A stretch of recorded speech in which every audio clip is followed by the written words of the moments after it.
السلام علیکم ورحمۃ اللہ وبرکاتہ۔ الحمدللہ کفا وسلام علی عبادہ الذین اصطفیٰ، اما بعد۔ محترم ناظرین کرام، آج کے نشست کا موضوع ہے حجر اسود کی چوری۔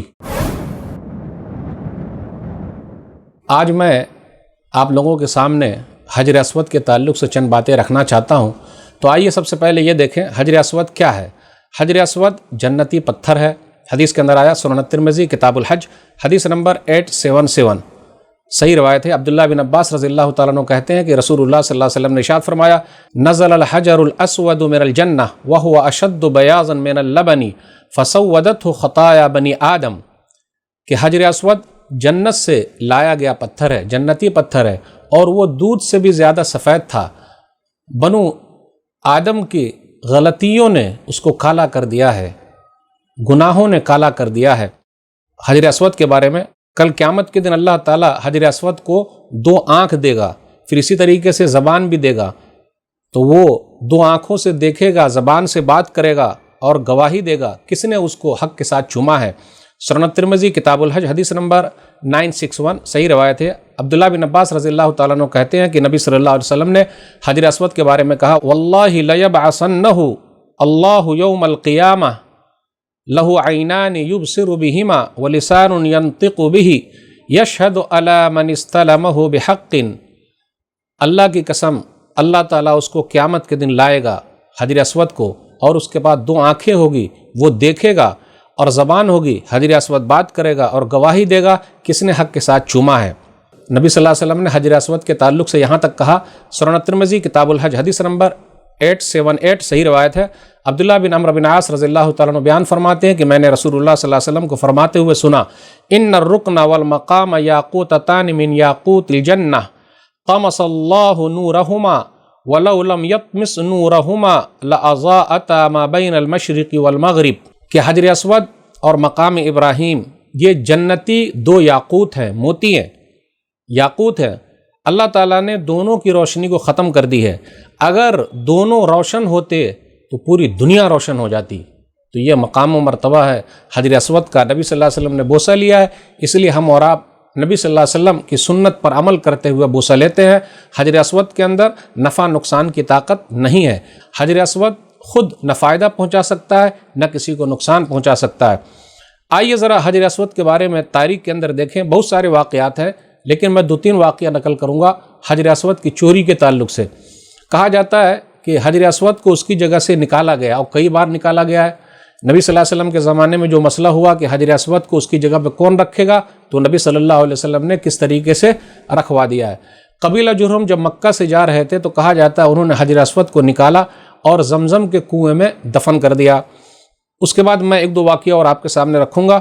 حافظ ابن کثیر رحمۃ اللہ علیہ اپنی تاریخ کی کتاب البدایہ والنہایہ میں نقل کرتے ہیں، جلد نمبر 11 صفحہ نمبر 182 اور 183 کے اندر آیات توراۃ سے یہ کتاب چھپی ہے کہ 317 ہجری کا واقعہ ہے۔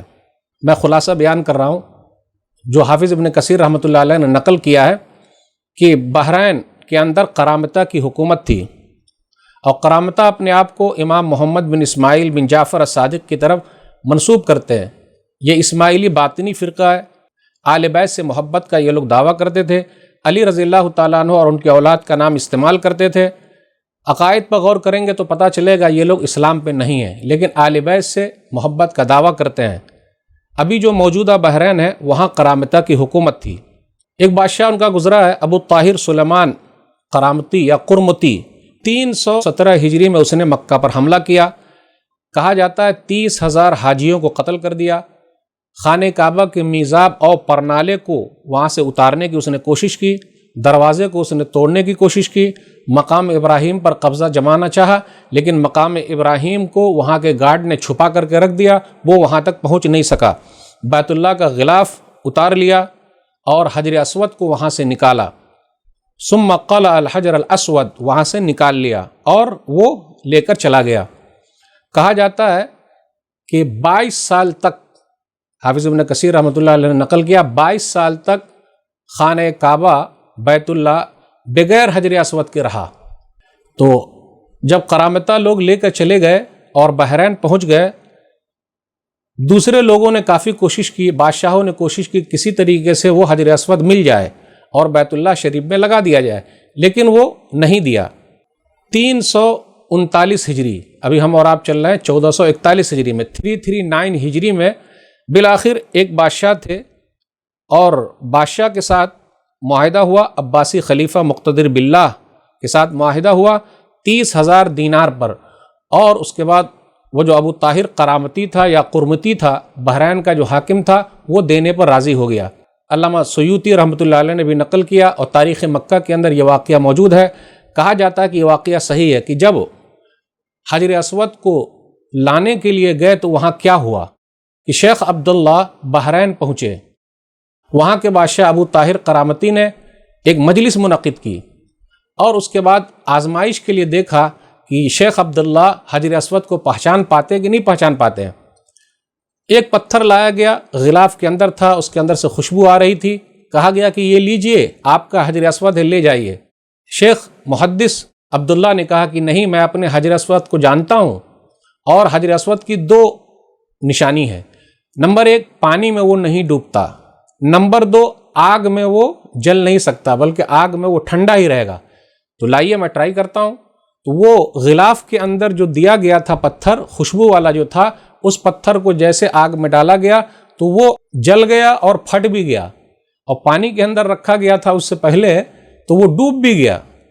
تو شیخ محدث عبداللہ نے کہا کہ نہیں، یہ ہمارا حجر اسود نہیں ہے، خانہ کعبہ والا نہیں ہے، آپ اصلی والا دیجئے۔ آزمائش کے لیے 1-2 پتھر اور دیے گئے کہا جاتا ہے، لیکن جب اصلی پتھر لایا گیا جو حجر اسود ہے تو پانی کے اندر تیر رہا تھا، وہ ڈوبا نہیں۔ پھر اسی طریقے سے آگ میں ڈالا گیا تو وہ ٹھنڈا ہی رہا۔ کہا جاتا ہے کہ ایک دبلی پتلی اونٹنی پر بحرین میں رکھا گیا حجر اسود کو، اور وہ تیزی کے ساتھ خانہ کعبہ تک مکہ پہنچ گئی۔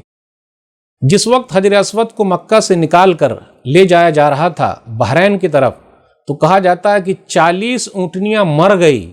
جیسے ہی اونٹنی کے پیٹھ پر رکھا جاتا، کچھ دیر کے بعد وہ اونٹنی مر جاتی، تو اس طریقے سے 40 اونٹنی مر گئی۔ علامہ سیوطی رحمۃ اللہ علیہ نے پھر اسی طریقے سے تاریخ مکہ کے اندر واقعہ جو نقل کیا گیا ہے، اس سب پر کہا گیا کہ یہ واقعہ صحیح ہے۔ تو دیکھا آپ نے، تو تاریخ کے اندر یہ ملا۔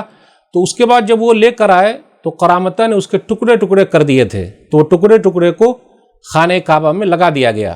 تاریخ کے اندر حجر اسود کے تعلق سے ایک چیز اور بھی ملتی ہے جو زیادہ لوگوں میں مشہور نہیں ہے، لیکن اس کو تبرک کے طور پر بیان کیا جاتا ہے، لیکن تبرک نہیں ہے بھائی۔ حجر اسود کی جو جگہ ہے وہ جگہ اس کو ملنی چاہیے، اور وہ جگہ کہاں ہے؟ خانہ کعبہ میں جگہ ہے اس کی۔ وہ جنتی پتھر ہے، تو جنتی پتھر کو کسی بھی ملک کو لے جانے کا حق نہیں ہے، اس کی جگہ جہاں ہے وہیں ہے، کیونکہ پوری دنیا کے مسلمانوں کا دل وہاں سے لگا ہوا ہے۔ آئیے تاریخ کے اندر دیکھتے ہیں کہ حجر اسود کے ساتھ اور کیا ہوا ہے۔ 1571 عیسوی میں ترکی عثمانیہ حکومت کے رہنے والے ترکی لے گئے، حجر اسود کے 6 ٹکڑے کو ترکی لے گئے، اور استنبول کے اندر وہ آج بھی حجر اسود کے 6 ٹکڑے موجود ہیں۔ بہت سارے لوگوں کو یہ واقعہ نہیں معلوم ہے، کہا جاتا ہے یہ برکت کے طور پر ہے۔ برکت کیا؟ اسی چیز سے برکت؟ جی نہیں، خانہ کعبہ میں ہے رکھا ہوا، سب لوگ وہاں پہنچیں گے، اس کی اصل جگہ وہی ہے۔ ابھی میں بات کر رہا ہوں 2020 کی، ترکی کے صدر ہے طیب اردگان صاحب، میں ان سے ریکویسٹ کرتا ہوں کہ جنتی پتھر کو وہ واپس کر دیں، اس کے اصلی جگہ خانہ کعبہ تک پہنچا دیں، اور ہم مسلمان دعا کرتے ہیں کہ وہ اپنی جگہ پہ پہنچ جائے۔ آئیے دیکھتے ہیں، قرامتہ نے تو ٹکڑے ٹکڑے کر دیے، اب اس کے 6 ٹکڑے کو ترکی لوگ اپنے گھر لے گئے ہیں، استنبول لے کے چلے گئے ہیں، اور آج بھی وہ ترکی کے اندر موجود ہے۔ 1571 عیسوی میں یہ واقعہ ہوا تھا، ابھی 2020 ہے۔ آپ غور کر لیجئے، 450 سال سے 6 ٹکڑے حجر اسود کے کہاں موجود ہے؟ ترکی کے اندر، استنبول میں۔ 4 ٹکڑے جو ہیں حجر اسود کے، وہ استنبول کے اندر مسجد سکولو محمد پاشا، اس کے اندر لگے ہوئے ہیں۔ آپ یوٹیوب پر سرچ کیجئے، وہ چیز آپ کو مل جائے گی۔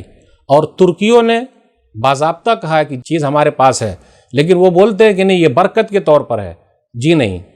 تو 4 ٹکڑے مسجد سکولو محمد پاشا میں ہے۔ پھر اسی طریقے سے ایک ٹکڑا اور ہے، 5واں ٹکڑا حجر اسود کا، مسجد ادرنا اس کے اندر موجود ہے۔ یہ سب ترکی کے اندر ہے، استنبول میں ہے۔ پھر اسی طریقے سے ایک ٹکڑا اور ہے حجر اسود کا، چھٹا ٹکڑا سلیمان قانونی کے مزار پر لٹکا ہوا ہے۔ اب آپ ہی بتائیے، دوسرے لوگ اگر ایسا کریں تو تاریخ کے اندر مشہور ہے، کوئی غلط کام کیا اور یہ کلمہ پڑھنے والے لوگ ایسا کریں تو کیا ہوگا؟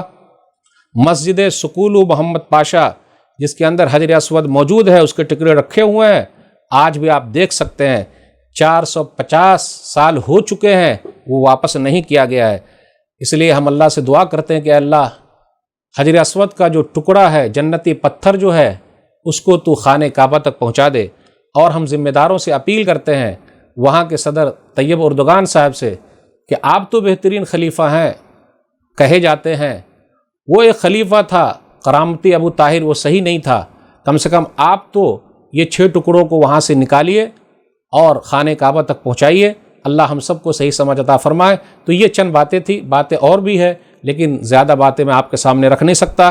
اللہ سے دعا ہے کہ اللہ جتنے لوگ خانہ کعبہ تک پہنچ رہے ہیں اور حجر اسود کو چوم رہے ہیں، سب کے گناہوں کو معاف فرما دے۔ جو لوگ نہیں پہنچے ہیں اللہ ان کو وہاں تک پہنچا دے، آمین۔ جو لوگ خانہ کعبہ پر بری نگاہ رکھتے ہیں، حجر اسود پر بری نگاہ رکھتے ہیں، سعودی حکومت پر بری نگاہ رکھتے ہیں، اے اللہ ان کو تو صحیح سمجھ عطا فرما، آمین۔ والسلام علیکم ورحمۃ اللہ وبرکاتہ۔